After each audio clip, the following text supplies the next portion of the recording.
Padmashri award గ్రహీత అరుదైన కిన్నెర కళాకారుడు దర్శనం మొగలయ్యకు సంబంధించిన ఒక వీడియో అందరినీ ఆలోచింపజేస్తుంది.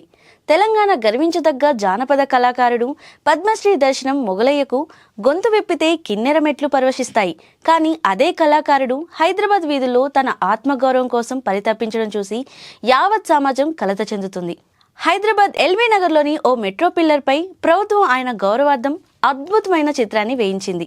అయితే కొందరు బాధ్యతారహితంగా ఆ కళాఖండంపై పోస్టర్లు అంటించి పాడు చేశారు. మొగలయ్య తన చిత్రపటంపై ఉన్న ఆ పోస్టర్లను చూసి తట్టుకోలేకపోయారు. ఆ వయసులో కూడా ఎవరి కోసమో వేచి చూడకుండా స్వయంగా తానే నీళ్లు చల్లి వైట్నర్తో అతి కష్టం మీద పోస్టర్లను తొలగించారు.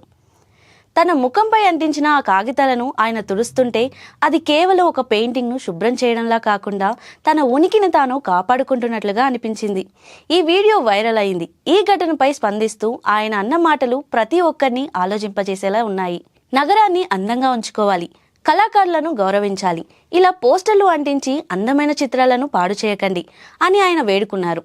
ఒక జాతీయ స్థాయి అవార్డు పొందిన కళాకారుడు ఇలా రోడ్డుపై నిలబడి తన చిత్రాన్ని తాను శుభ్రం చేసుకోవాల్సి రావడం మన వ్యవస్థలోని లోపాలను వేలెత్తి చూపుతుంది.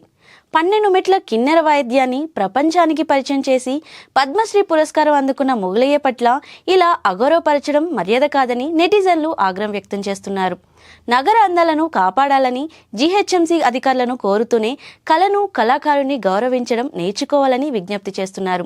మొగలయ్య కళ్ళల్లోని ఆ బాధ, ఆ తపన చూసైనా సరే మన సంస్కృతిని ప్రతిబింబించే కళాఖండాలను గౌరవించాలని కోరుతున్నారు.